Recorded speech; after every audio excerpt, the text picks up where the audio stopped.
Right. So we shall start with the peace chant. Okay.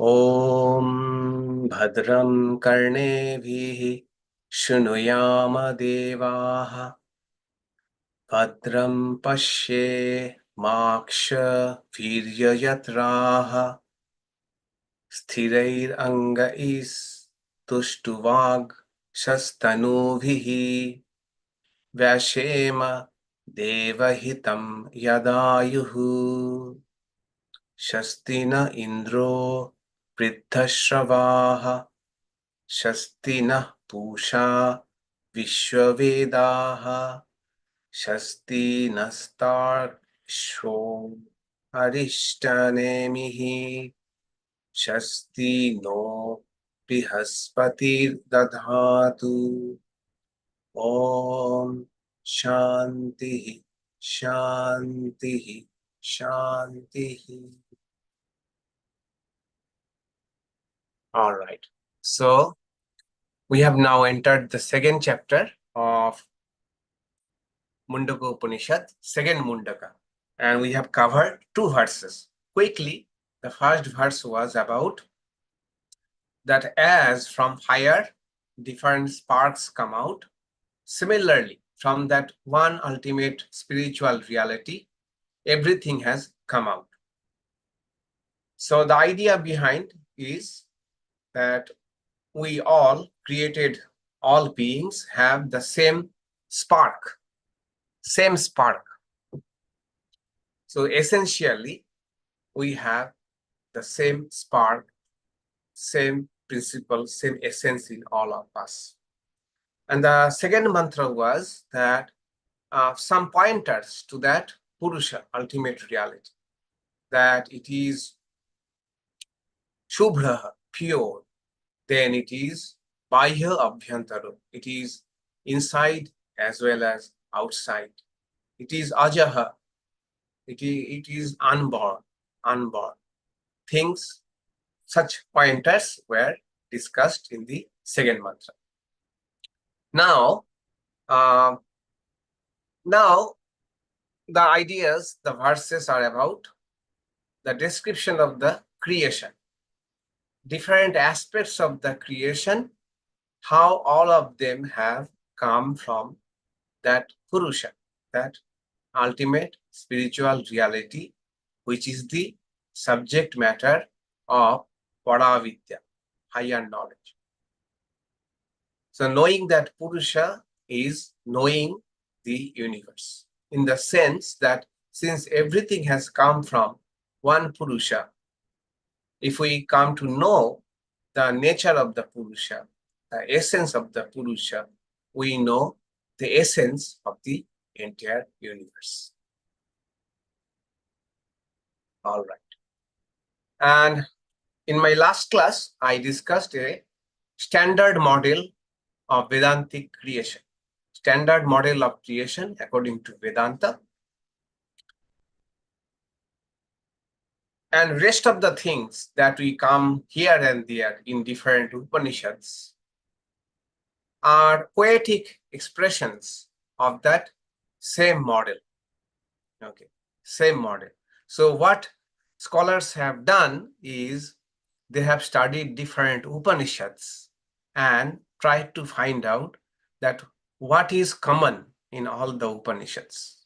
From then on, from those common principles, ideas, they provided us with one standard theory of creation, which we discussed in our last class. Okay. And next 7 verses are all about the description in different ways that everything has come out from the one Purusha. And I requested you to go through the verses. Did you? Could you?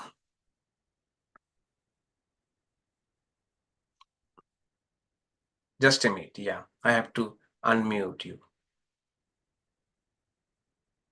Could you get time to go through the verses? Yes, we did. We had time. Wow, wow, very good, very I good. did too. Acha, good, good, good. No, even Yes, if you have Maharaj, done, we did.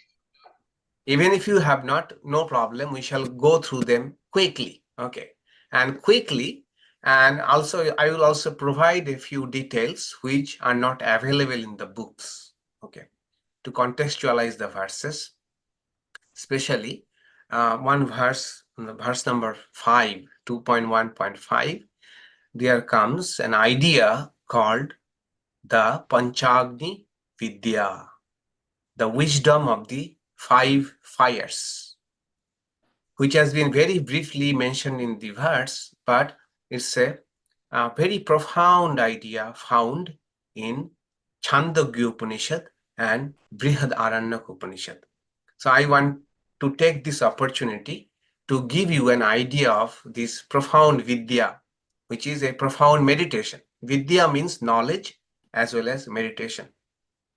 A meditation called 5 fire meditation. Okay, so that we shall find in verse number 5. But before that, we have verse number 3 and verse number 4, which probably you have already studied, but we shall go through them quickly, very quickly. etasmāt jāyate praṇo.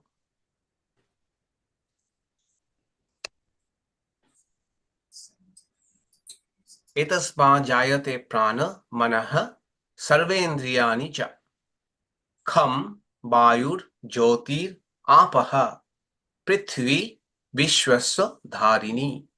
From it are born the prana, the mind, all the sensory organs, the akash, that is space, the wind, the fire, water, and the earth, which supports all,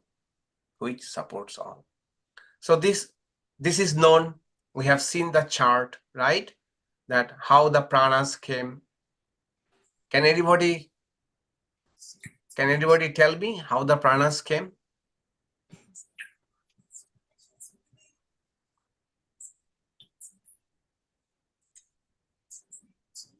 How the pranas came?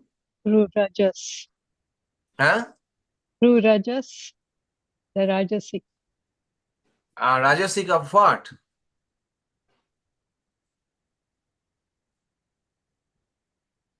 Five subtle elements, subtle elements. Subtle elements then? Rajasic aspect, the individual aspect and the mixed aspect. The individual aspect, the 5 subtle motor organs, speech, air, feet, water, earth, so that hand, fire, all those things. And then vital energies, 5 vital energies come from that, mixed elements, breathing, evacuation, leaving the body, circulation, digestions. So prana comes under that breathing only.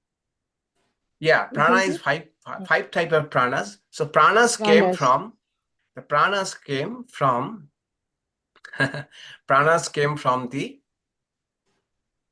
rajasic aspect of the 5 subtle elements. Not only the 5, they are rajasic aspects, but they are mixed. That is, say 5 subtle elements, their rajasic parts are mixed together. Okay, they are mixed together, put in a grinder mixture, and they are churned, say. Okay, and out of that comes 5 pranas. These details are not important, but I was just checking. Okay, all right. So that is the verse that from etasmāt means from that same Purusha. From that one Purusha came all these elements, then prana and mind, everything. So how did the mind come? Can anybody? Does anybody remember? Mind? Sattvic aspect. Mixed sattvic aspect. Mixed sattvic aspect of the 5 subtle elements. gave rise to manas. And their individual sattvic aspects gave rise to what? Ear, skin, eyes, 5 sense tongue. organs. Yes, 5 sense sense organs. Yeah. Not these 5 sense organs. Again, these are Subtle. subtle five sense organs, right? So this chart of creation is in a way not important, and another way also important. Okay. That is why I am trying to revise it again and again. Okay. By way of creating a chart and things like that. Once we keep that chart in our mind, many things becomes more clear. Okay, more clear. It is such a thing, a necessary evil. Better to memorize it, better to not memorize, better to understand the theory of creation. Then many verses in the Upanishad or many ideas of the Bhagavad Gita become clear. But otherwise, we are in a vague. What is subtle element? What is indriyas? What is sense organs? What is motor organs? So, if we have a clear idea, many more benefits are there. We understand things better. All right. May I ask a Yes. question? Yes, Betty. So I'm just wondering about crossovers.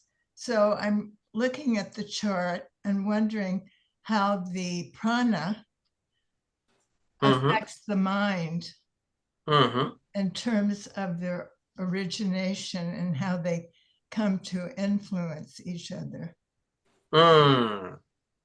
Yeah, that is not described in the process of creation, but definitely each. Why? Because all of them have come from 5 subtle elements. So there are commonalities in all of them, whether it is sattvic aspect or rajasic aspects. According to this theory, all of them have come out from the 5 subtle elements, which again have come from one Purusha. Thanks, Rick. All of them have same origin. Okay, all of them have same origin. So it is very natural that one will influence the other. They are not opposed to each other. All right. So can we move on to the next? Oh, Paul. Yes, Paul. Yeah, Swami. Yes. We talk about and learn about these subjects as if, this process of creation was sequential over time. But I think maybe like it was instantaneous. So all the things occurred all at once. And so when we talk about the sequence of them, we're really kind of talking about the relationship between the things, but they all sort of emerge simultaneously as the universe pops into existence. That's my thought. Right. Yeah, instantaneously they all came out. Is that I thought that some preceded other ones. Yeah, but I mean preceded other ones, but it is so fast. They can precede each other logically or conceptually, but not necessarily in time. Temporally. Yeah. If you remember one thing, go back to Mundaka Upanishad. Okay, Mundaka Upanishad. This idea came. Gaudapada mentioned in Karika, and Shankaracharya then clarified the matter. Shankaracharya said the creation was not just, not like just throwing away some berries. Here goes creation. There is a sequence. I mean, a logical sequence. Okay, it's not that all just throwing away and just came up. There is a logical sequence. Need not be temporal, but a logical sequence, definitely. Yes, Prithivī, go ahead. Pranams Maharaj. I have missed several classes, so maybe the answer is known to everyone. But when I'm looking at the chart, I see the sattvic, rajasic, and tamasic aspect.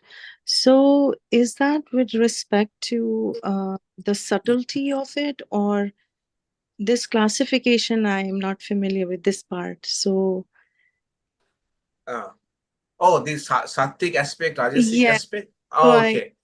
Yeah. what Yeah. does that signify? What- I'm not. What? Yeah. Yes. So, ultimately, two realities, right? Prakriti and Purusha. For the time being, let us take that Purusha and Prakriti. To explain creation, we have to explain how creation came. So Purusha itself cannot do anything. There is Prakriti. And why Prakriti, how Prakriti, these questions cannot be asked. Okay. That is why it is called Maya. It cannot be, does not fall into logic. Okay. Kind of a mystic thing, a mysterious thing. And Maya has three constituents. It's like three strands, like a rope: Sattvic, Rajasic, and Tamasic. And from this, in the presence of Brahma or Purusha, that Maya gave rise to 5 subtle elements. Okay, which will be the building block of the entire universe. Okay, so in these 5 subtle elements, every element, say air or water, they also have these qualities or constituents: sattvic air, sattvic rajasic air, or tamasic air. Okay, so sattvic aspect, when we are talking about rajasic aspect, we are talking about that part of the element, whether it is sattvic or rajasic or tamasic. It's a conceptual thing. Visibly, we can never prove that this is sattvic air or this is tamasic air. It's a conceptual framework. Thank you, Maharaj. Yes. Subhash?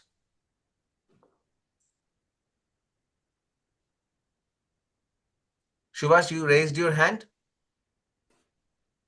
Sorry, I was muted. Yeah, I missed the last class, but I did catch the recording, so I think I got most of it. Isn't it, in respect to the question that was asked earlier, is this just one of the theories of explanation, or there are other theories too, or this is just one? There's one question. Yeah. So the answer to this question, this is the standard model of Vedanta. Okay. Standard model. There may be little bit of variations, minor variations here and there, but this is the most standard model. Okay. Yeah, and the other is, similarity with our dreams. When we dream, they don't occur in sequence. We suddenly start something, and it's not like we are born and we grow up and we just dream ourselves. So this is also a cosmic dream. So maybe there is the logic we can, we can make it like a logic, but it just suddenly spontaneously appear, everything. Spontaneously means there is a logic. Okay, there is a logic and there is a sequence, of course. And sequence does not mean that it takes years to form. Okay, in terms of this cosmic scale, it could be instantaneous. Maybe micro milliseconds differences, which we may not even notice at all. But the idea is, it's not a random process. There is a sequence, at least a logical sequence. So unless the 5 subtle elements can come, then the other things cannot come. Okay, and from 5 subtle elements, 5 gross elements have not come. Okay, and from that 5 gross elements or physical elements, visible elements, they are the building block of this visible universe. Okay, so they had a time lag, definitely time lag. All right. Maharaj, when this Purusha Prakriti, this concept comes, is Purusha without the attributes, without the guna. When it is saguna, is that the prakriti? That is the prakriti state. When all these gunas, the elements come in that. No, Purusha with no. attributes. Purusha with attributes is, the thing is like this, okay. Purusha or Brahma exists as it is, okay. There are not two Purusha, one with attributes, another without attributes, okay. Remember this. The only one principle, that is Purusha or Brahman.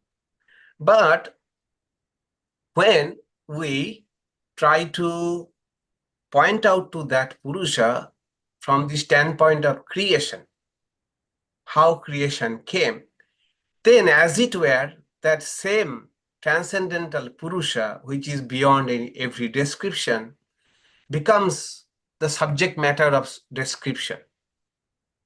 Then we are calling it Saguna. Okay, then we are calling it Saguna, and then we are calling it Ishvara. Ishvara, when we are considering creation. Okay, otherwise it is not that here is one reality called Brahman, another reality called Ishvara, another reality called Hiranyagarbha. No, it is the one reality depending upon how we are describing it. I gave you an example that take any one of you waking up when there is nobody around you, you are yourself, okay, you are your own world. Then you go to workplace, then you have a new identity, a professor, a store manager, okay. From that paradigm, in that context, from the context of your university, your college or store, you become a store manager. Okay. Then from the context of your, or in the context of your children, you become your dad or mom. Okay, but are they the same person or different persons? Same person, right? So it is like that. Brahman is actually nirguna when we are trying to explain the creation, how it came from Brahman, then this creation becomes an attribute. It is an also attribute that all of this came from one reality. So it becomes the origin, cause, effect. All of these are what? Attributes, is not it? All of these are attributes, a kind of upadhi, a kind of upadhi, as it is, without any relationship. Brahman is nirguna as it is. But when we try to explain creation, then it becomes like, we give it different names, Saguna and Nirguna and all of this. And Prakriti is a totally different principle. Okay. Prakriti is unlike Purusha. Prakriti is unlike Purusha. It is unconscious. Okay. This is the difference. Purusha is conscious, Prakriti is unconscious.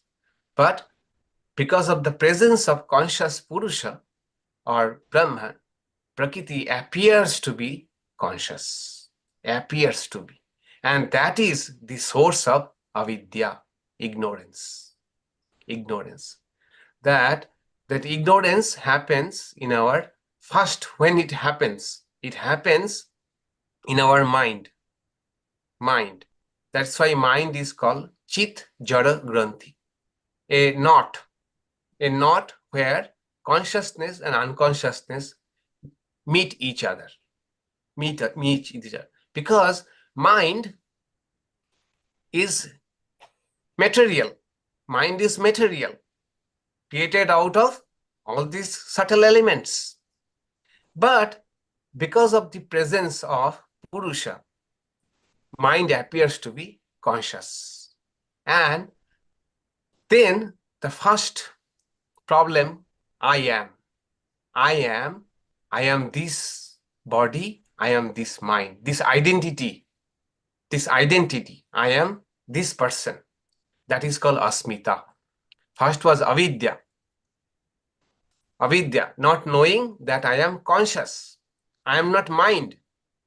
I am not mind. I am consciousness, pure consciousness. I am not mind. But when I started, because of avidya, I started confusing myself even with my mind. Then comes the second problem, asmita. I am mind or body, this. From that, raga, desha. I like something more. I avoid something. And abhinivesha, that is clinging to preserve this body mind. Clinging, which is genetic.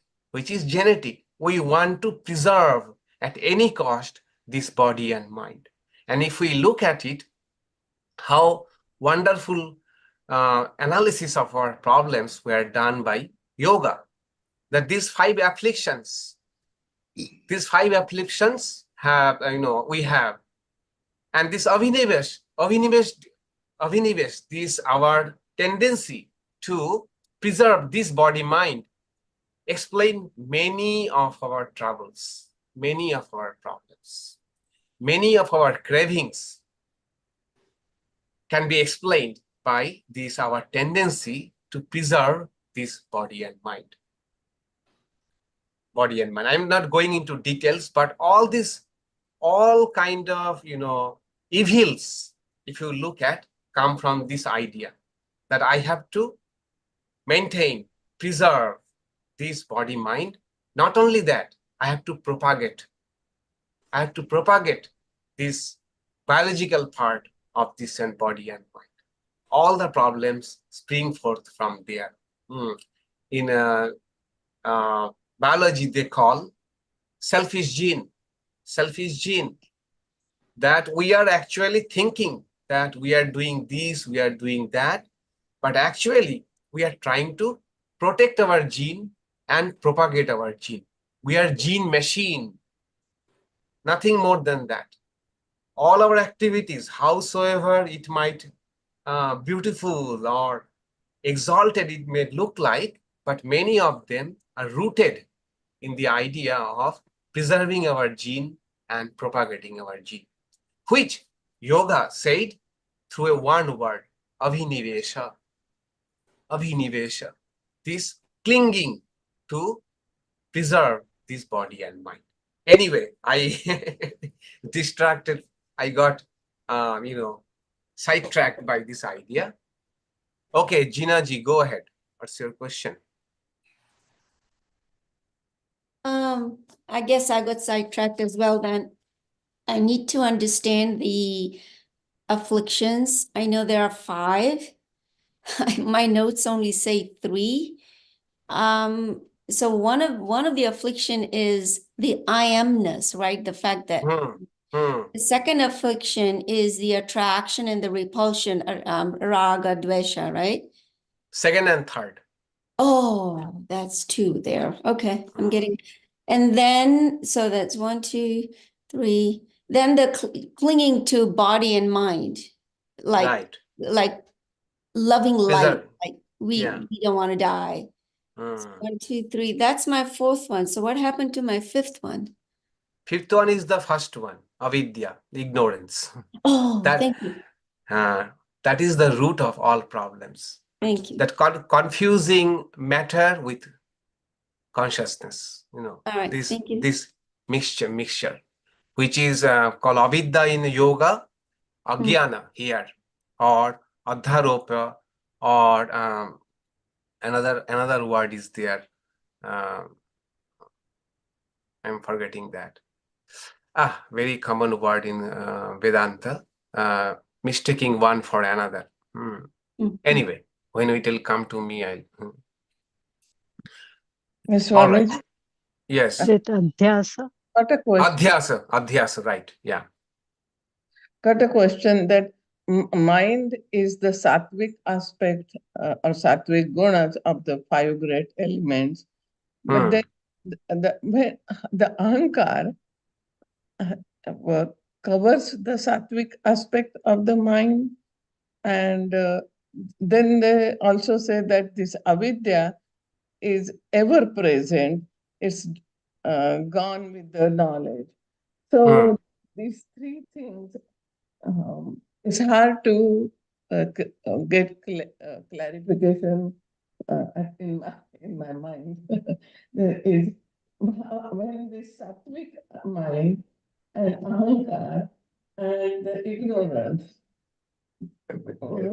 when they say it's ignorance is from the beginning, but then the sattvic aspect gets covered by this ignorance and ahankar. Where did you get this idea that it is covered by ahankar? Ahankar is the rajasic part and covering mind. Where is hard to say. It's in one of those several classes I attended. Yeah, could be. I am not denying it, but Vedanta says that mind, ahankara, chitta, and buddhi, four are the same.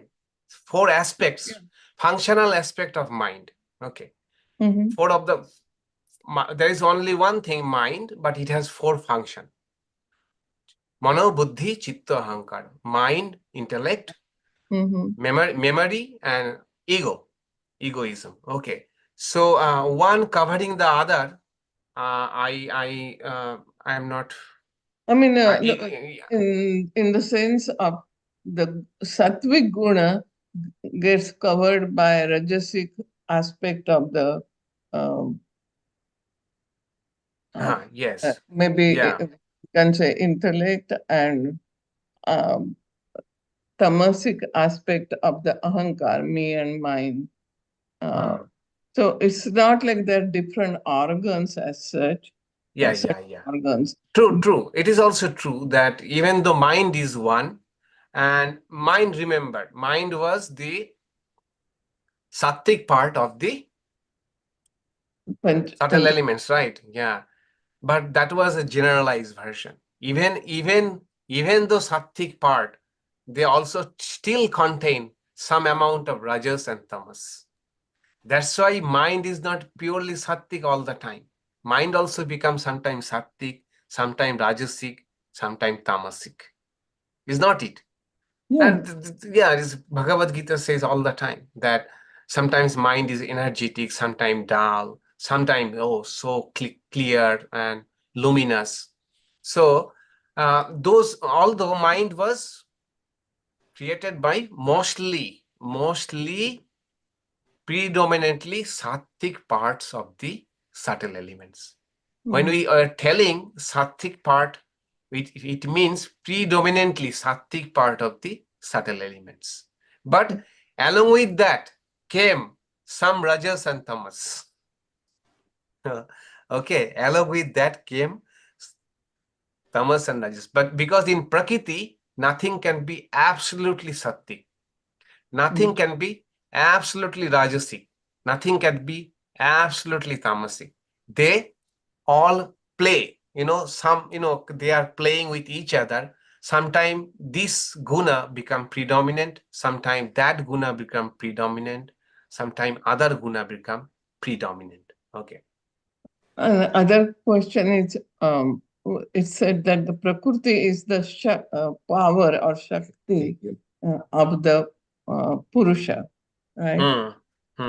So to have these three guna coming from prakriti, but we cannot say prakriti got them from purusha, because purusha is nirguna.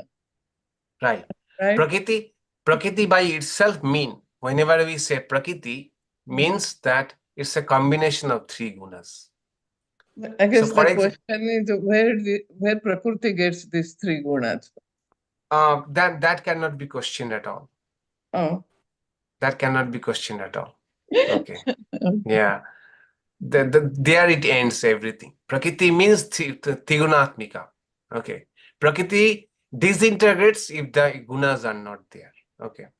For example, as Purusha or Brahman in Satchidananda, in the same way, the fabric of Prakriti is Sattva, Rajas, and Tamas. Okay. Imagine Prakriti or nature to be a bed sheet made of different fibers, and sattva, rajas, and tamas are different fabrics or different your threads out of which this bed sheet was made. Okay. Okay, thank you. Yeah.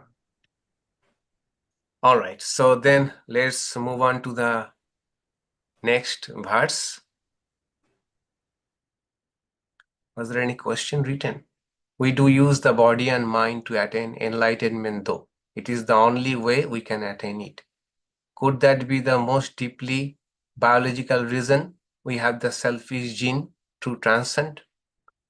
Yeah, that is a nice way of putting it. Nice way of putting it. That the best use of this selfish machine, if we are allowed to speak that, is enlightenment. That is the highest thing we can have.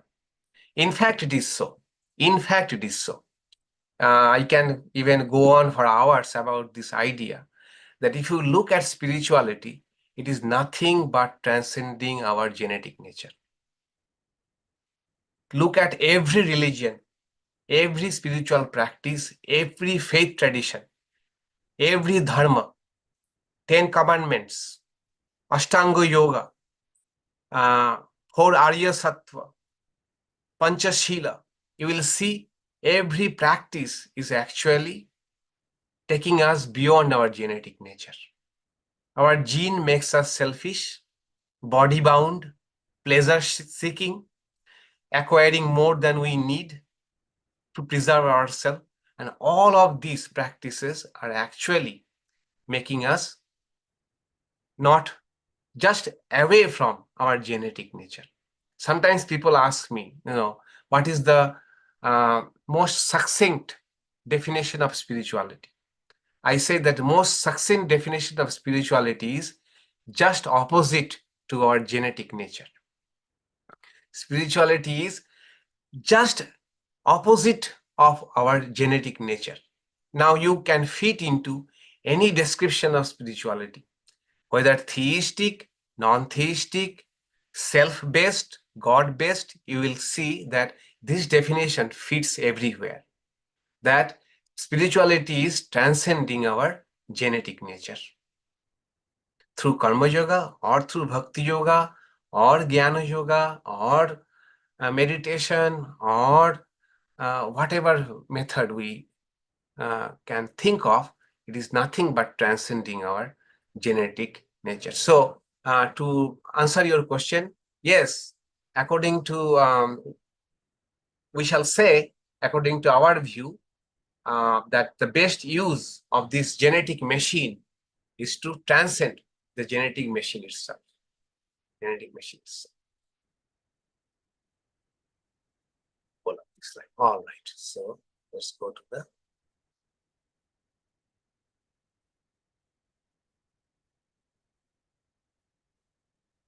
this is the purpose of creation. Right. Okay. So next mantra.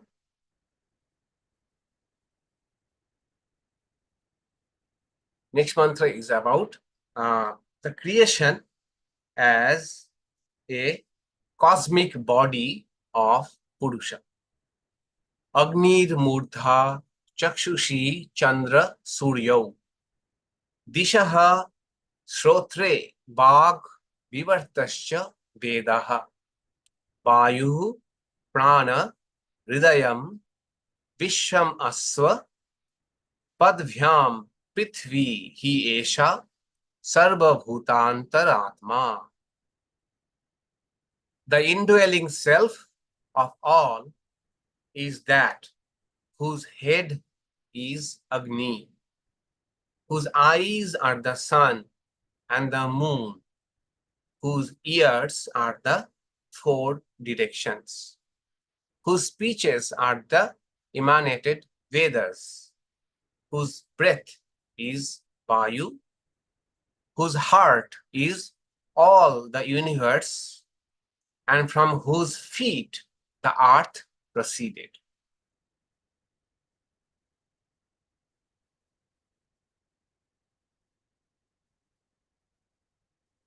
All right. It is just like those who have read Purusha Suktam, they can relate it to Purusha Suktam.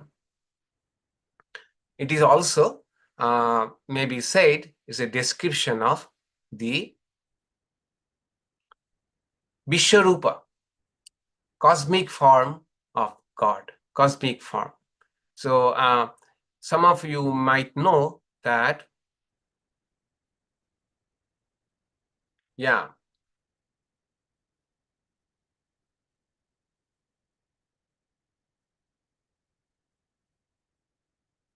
Oh, okay. Speaker. All right.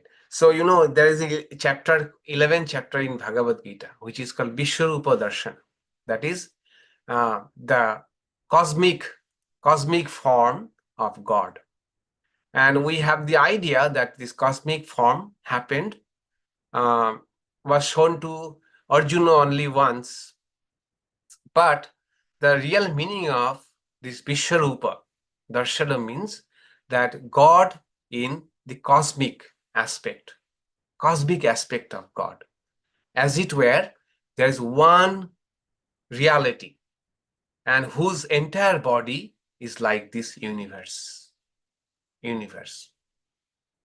One Sri Ram Krishna's example is there, I quoted earlier, that one day when he was plucking flowers for worship service, suddenly he had this idea or vision that the Virat, the infinite God, whose worship has already been performed.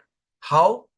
Because all these flowers that are blooming in the garden, all these beautiful flowers, all these plants and trees, these are like already the offering to that cosmic God, Virat. So God in their immanent aspect.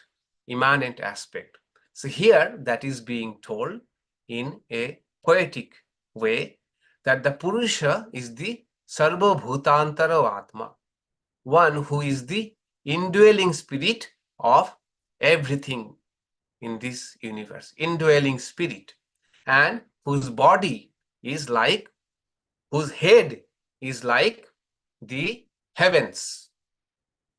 The word is agni. Here agni means heaven, not fire. Okay, because in Upanishads many a times agni, the word agni has been interchangeably used with the concept of heaven. Okay, so Purusha is the indwelling spirit of the huge cosmic body, whose head is the heaven, whose eyes are sun and moon, and etc. etc. It's a description of Virat, the cosmic form of Purusha. Okay. Any question?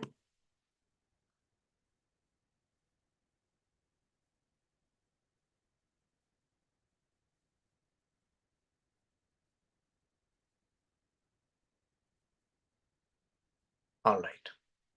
It's a poetic description. If you remember Purusha Suktam, it's a more elaborate description about the same idea, how the Purusha has become everything. Now the next one is important in the sense, here is an idea called Panchagni Vidya.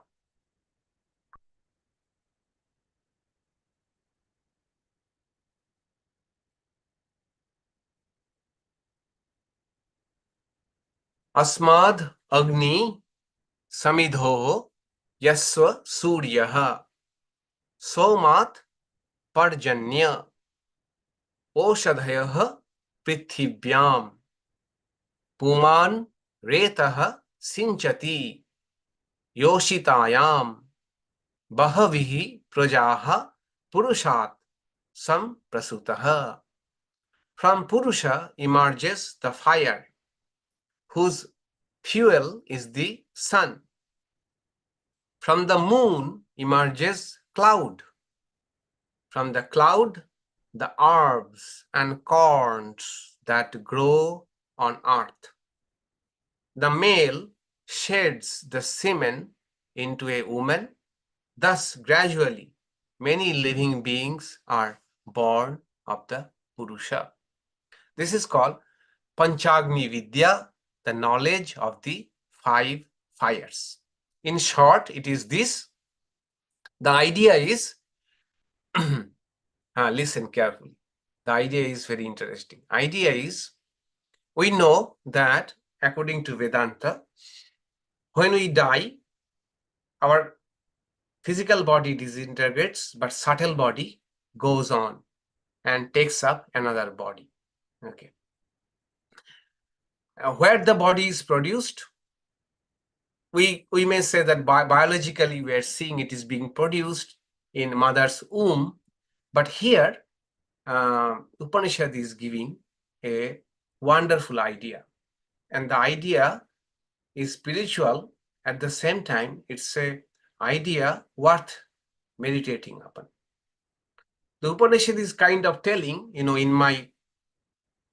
common language, we may say that this physical body is being produced in an assembly line.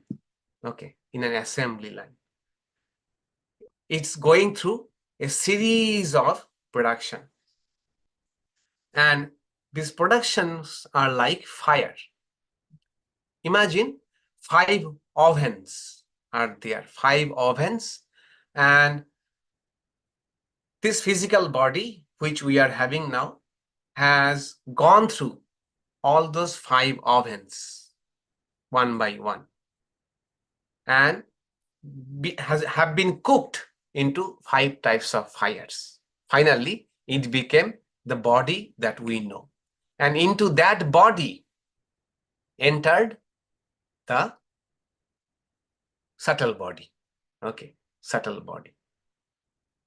So what are the 5 fires? And again, keep our logic aside, keep our knowledge of biology aside, knowledge of physics aside. It's a meditation. It's a process of meditation only. For that, it has been told. So the idea is there are 5 types of fire.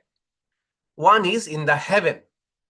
In the heaven, where what is produced is called soma.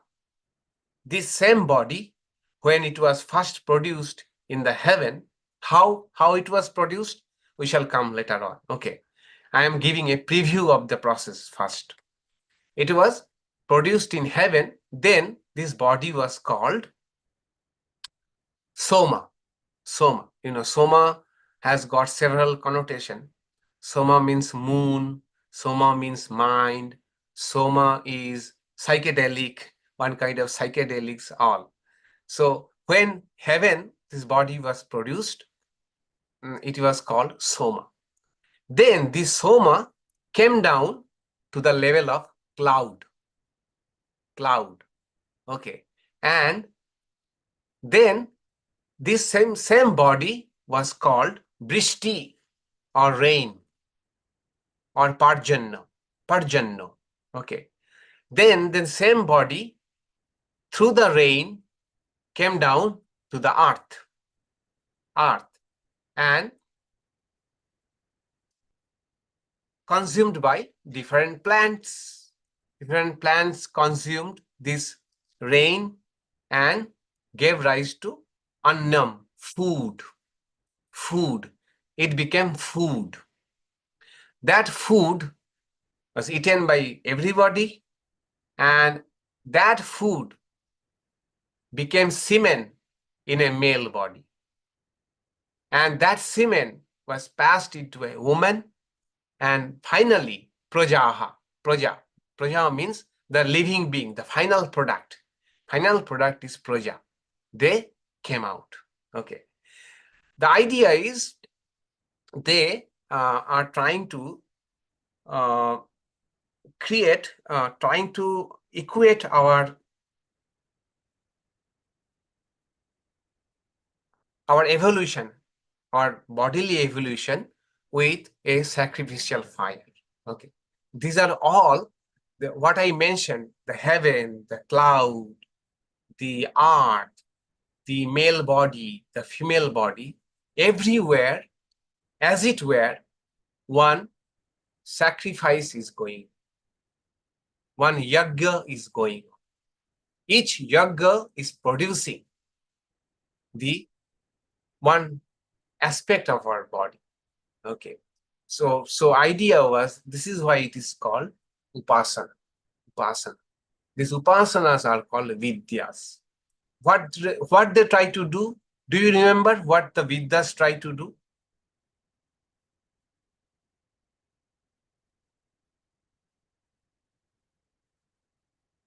We discussed a bit during Kena Upanishad when he discussed the idea of adesha. So what do the adesha or upasanas try to do? Do you remember?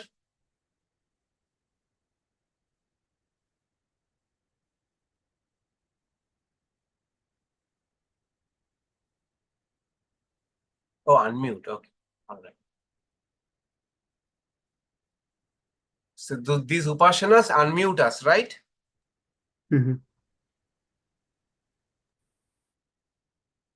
They prepare us for the highest knowledge.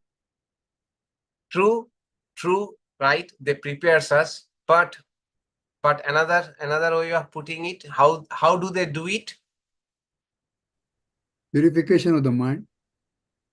True, but what is the process? I mean, the practicing, the abhyasa or practicing. Right. And what is the method they do? What is the method they apply? Common method they apply? It's the Upasanas? process of involution, maybe. Okay, try some little more. Good. Meditation. Repetition. Yeah, it's a meditation, of course. And what is the specialty of this meditation?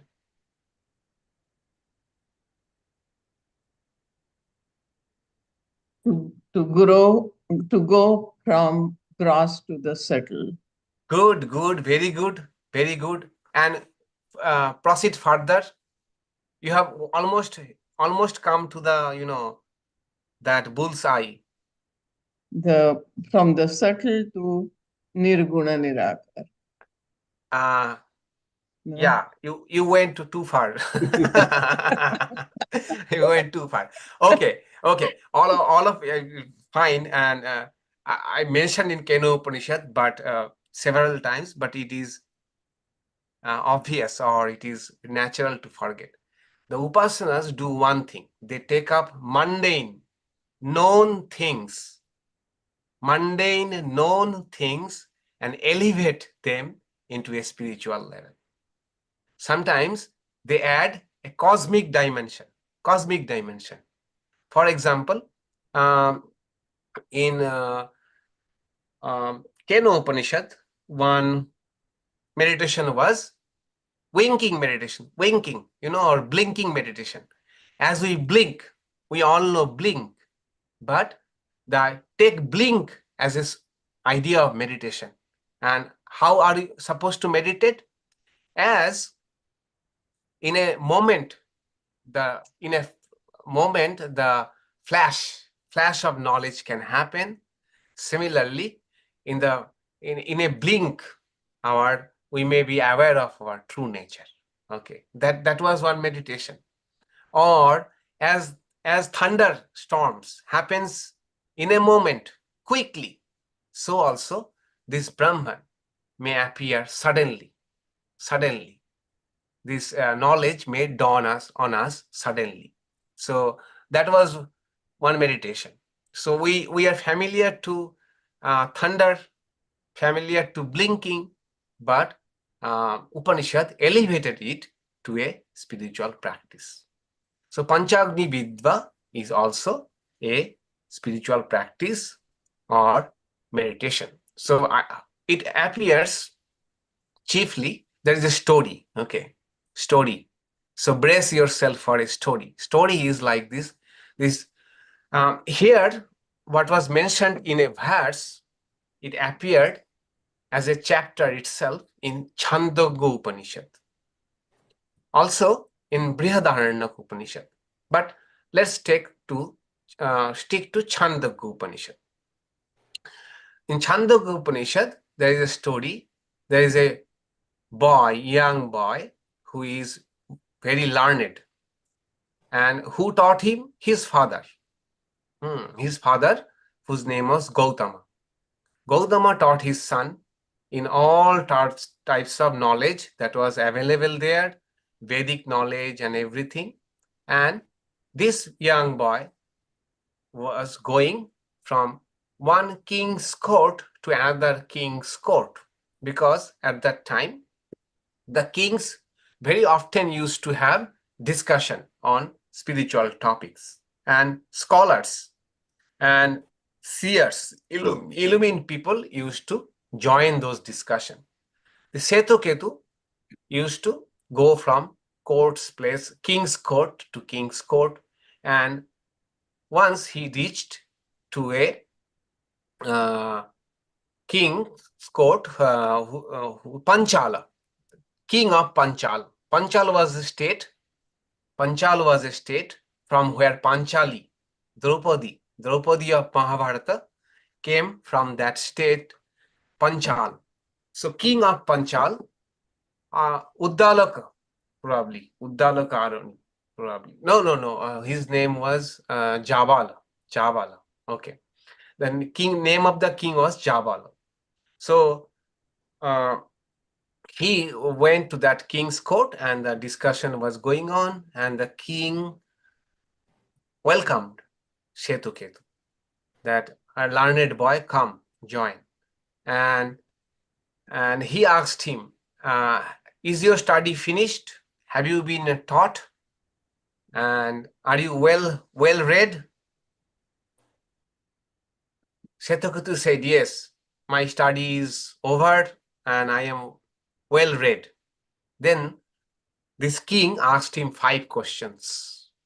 5 questions, none of which he could reply. None of which. Okay. So 5th question was this, pertaining to our subject matter. The first question was, do you know where do people come from? Second question, where do people go after death? Number 3, do you know the 2 ways of departure? The northern path, the southern path, which we have studied. The 4th question was, do you know, even if there are so many people and animals in this planet, why we are not overflowing? Why we are not overflowing with population? And 5th question was this, do you know that how, do you know about the 5 fires? These 5 fires, and how from liquid, in the liquid of the 4th fire, human beings are born. Then Setuketu said, no, I don't know. So then the king said, okay, you can stay with me. I will teach you. But Setuketu felt humbled and ran away and went back to his father, who is also his teacher. So he reported his father that, why have you not taught me these answers? So his father said, I also don't know the answer to these questions. So both of them then went to the king. And the king, then Gautama said, sir, I myself do not know this answer. So the king said, okay, I can give you, rather don't ask me these answers, I can give you some gifts. Ask me what you want. The old method, old trick. Then the Gautama said, no, I don't want any gift. I want answer to these questions. Then the king answered this answer to these 5 questions. So a 5th question was, do you know what are the 5 oblations that are offered, and how the 5th oblation as liquid becomes a human being. So they did not know. Then that king started answering that we know in a yajna, in a sacrifice, what we need: a fire, some firewood, then also a spark to start the fire. Sometimes something is oblation is offered, and after offering, the oblation turns out into something else. All of these elements are needed. So now the king says that similarly, our evolution takes place through 5 sacrificial fires. These are called pancha agni, 5 fires. What are those 5 fires? One is, first fire is the heaven, sargaloka. The sun is the firewood of this fire. Sun is the firewood. The rays of the sun are the smoke, and the day is the flame. The moon is the ember. The stars are the sparks of this fire. And in this fire, Soma is born. Soma is born. That is, Soma is this body is the first form of this body. Okay.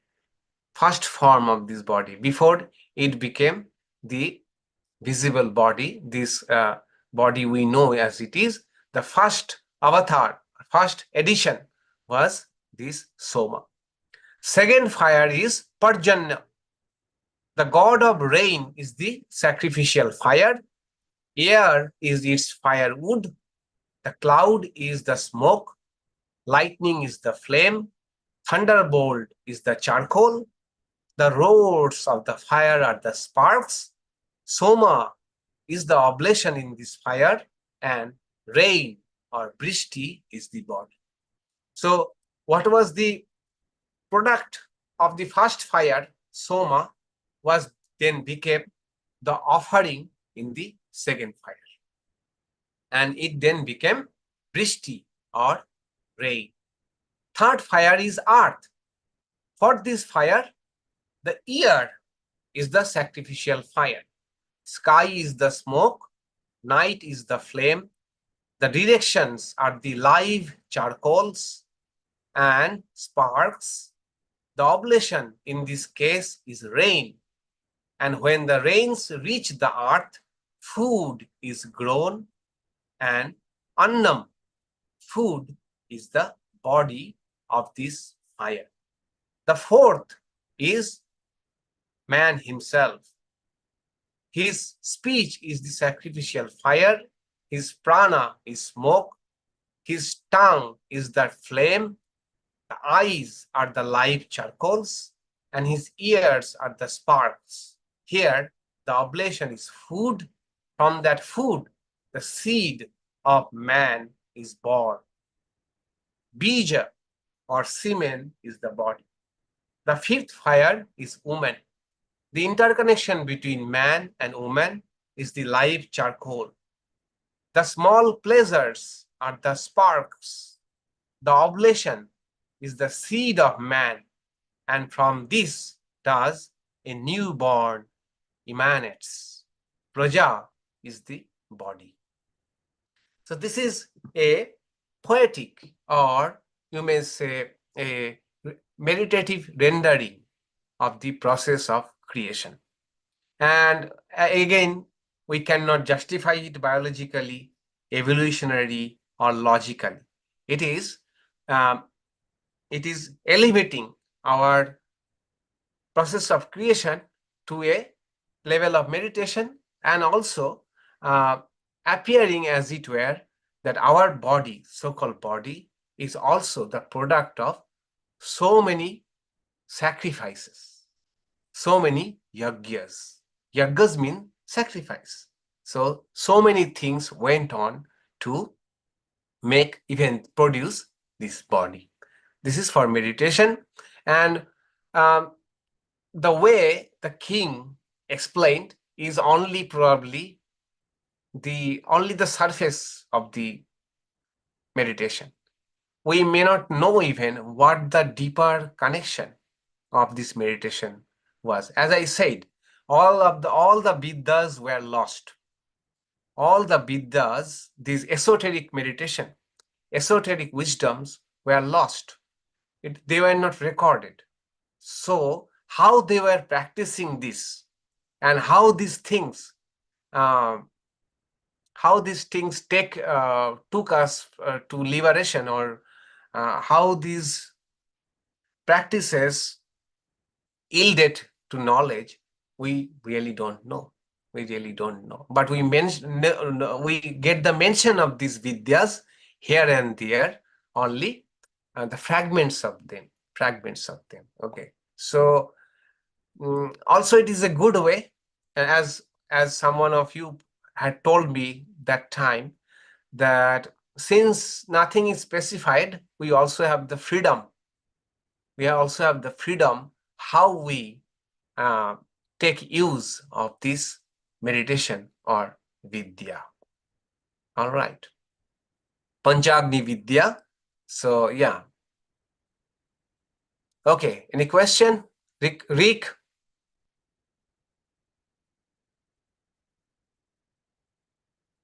Rick, you had raised your hand? Yes. Hello. I'm interested in upasana. If I understood you correctly, upasana is the spark at the inception of a beginning. Before something begins, first comes upasana. Am I right? How did you reach this conclusion? Tell me that first. Well, you told the story of Ramakrishna looking at the flower, and from looking at the flower, the thought arose, and a concept came to him. And from that, I thought to myself, perhaps at the beginning of a guna, okay, there is a similar transaction between the absolute and its manifestation. And upasana occurs, and the guna is propelled into existence.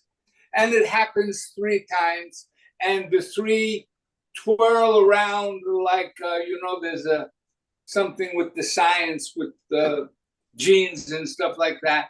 And from that, everything spins into existence. So this upasana is, in the Christian world, they talk about the word of God, the word of God. Well, that upasana would be the word of God. I just spoke to someone on Sunday, and I asked him, what Bible did Moses read? No Bible, Moses, but what he had, if my understanding is correct, was an upasana. He had exactly. a spark, and the spark propels it all into existence. So this upasana, if I understand, is very fundamental to the entire. But does upasana begin in the absolute, or does it begin in Brahm, the first attribute of the absolute? Yeah. Am I seeing it? Yes, you are seeing it. You have very nicely. You have been very creative. You have been very creative, and also your position can be explained, because in this Upanishad alone, it was said that tapasa jāyate Brahma. Brahma, the absolute, was existing by itself, but then it thought, it planned how the creation will proceed. Okay, so that can be compared to an upasana. Any upasana is also a tapas. Any upasana can be equated with a tapas, an effort, an endeavor. Okay, in that sense, we may say that Brahma did a upasana or yajna which brought this universe. The idea of yajna is actually this, that for anything worthwhile to happen, we have to sacrifice something. So that's why Brahman, it says that Brahma, in this Upanishad alone, tapasa chiyate Brahma, tataha, everything proceeded. Brahman absolute just planned. That itself was like tapas for, or upasana for Brahma. Or if you look at Purusha Suktam, the same idea, that entire creation was because that one reality, that Purusha sacrificed itself. It was alone, it was perfect, but it sacrificed itself and it became everything. That is a kind of upasana. So yes, your position can be justified, but we have to take a little bit of liberty. Okay, liberty. Are you happy? I am thinking. Okay, so you are thinking, that means you exist. Okay, all right. Jina ji, please. Yeah, so going back to your explanation of evolution, which the evolution from heaven to clouds to rain, earth, food, and then at the end there is another procreation. Now, number one, that only applies to our solar system, not other solar systems. Secondly, what happens to the liberated soul who are not going to come back because they are liberated and they're like Buddha and Jesus and all? Where do they fit into this? Do they just stay in the heavenly world and not turn into clouds and rain? Yeah, we are not, first of all. Our body is turning from cloud to everything. When the body is ready, subtle body enters into it. Our subtle body enters into it. At the very beginning, I made it clear. This is, imagine in the assembly, what do you call it? In assembly line, the chassis of the body is being produced. Okay, an engine will come later on when the chassis is over. So it is all about how the chassis was being produced at different stations, 5 stations. Okay, and for liberated souls, once they drop their body, their subtle body also disintegrates into the nature. So there is no question of their subtle body entering into another body. Okay. But when we pray to Ramakrishna, we are invoking them. Yes, So yes.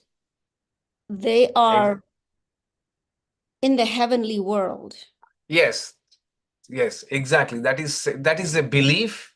No one can prove. That's a belief that they still remain in a subtle form, but they don't have to enter into another body. But they can come down to earth if invoked. Not from the standpoint of Advaita Vedanta. Okay.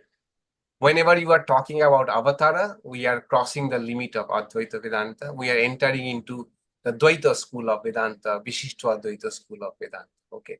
So those two models would not match. All right. Okay. From non-dual Vedanta standpoint, you cannot justify avatar. Okay. Avatara is something you cannot justify from the standpoint of non-dual Vedanta. Okay. Thank you. I got it. Yes. Yeah. Yes, Mrs. Carmen. Yeah, I can't find my hand to raise. So, Swami, I was thinking earlier related that anytime there's any consciousness that's in the lokas, you're still not enlightened because there's still But the higher the lokas, the more sattvic. Like the animal world is going to be more tamasic, can have more tamasic elements. And then the higher you go into lokas, and then as long as you have any subtle body, which we've studied this before, even people who go to the God world have to come back because they have a little bit of karma. As long as there's some karma attached to your subtle body, you're going to come back and make a body. Right. It'll come back to a body. But once you've exhausted your karma and enlightened, all of you, this is dissipated into the ultimate Purusha. Right. Correct. True. So I remember reading something that Ramakrishna said, I will be in this loka for 300 years. I don't know where I read it. But that would be not forever. That would be a compassionate choice. Yes. A compassionate choice. Yes. Be available, like Gina was saying. Right. Available compassionately. But ultimately, that soul, that entity can choose to shed everything because they know nothing, none of this disappear. And Buddha knew that too. And just we have those compassionate bodhisattvas who stand their bodies to help us, but it's not permanent. Right. So even the most sattvic, subtle person that goes to a loka still has to come back until they have no more subtle body. Right. Until they get illumination or the liberating knowledge. Yeah. True. And then the gunas are gone. Right. To do with the gunas then. Right. But after having said all of this, now those who are dualist, totally Krishna Bhakta, Vaishnavas, they have their own powerful philosophy. Okay. So according to them, the highest thing to achieve in life is to live with the God in their realm, Vaikuntha, Golak, there, and enjoy the divine play with them, which is higher than illumination. Okay.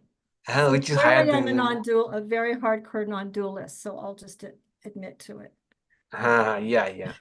Exactly. So in that case, we may say that's a lower thing. Unless you are liberated, you have to come back. They would say that your idea of liberation is very selfish. Very selfish. You want to be liberated. Who wants to be liberated if they can enjoy divine lila, being around God in a divine body? They don't call it subtle body. They call it divine body. In a divine body, if you can be around God, your chosen ideal, and where celestial this play is going on, that is far, far superior than your illumination, knowledge, Jivan Mukti, everything. Okay. So both are correct. Who is correct? Both are correct. Okay, both are correct, depending upon standpoint, paradigm, worldview. Both are correct. Okay, yeah. Subhash reminded me to show you the chart. That yes, I can show that. A small chart of the this five fire. When it is in heaven, the name of the body is called Soma. When that Soma comes down to cloud, from then it becomes Brishti or rain. That comes down at the level of earth, which is consumed by plant. It becomes food, annam. That is consumed by male. That becomes bijam or semen. That goes to female, and that becomes praja. That this visible, our full-grown baby, I mean not full-grown, that the baby as we know it, or the fetus. Meetings once marker. Okay. All right. So today's class went on long. I thought I will cover 8 verses today.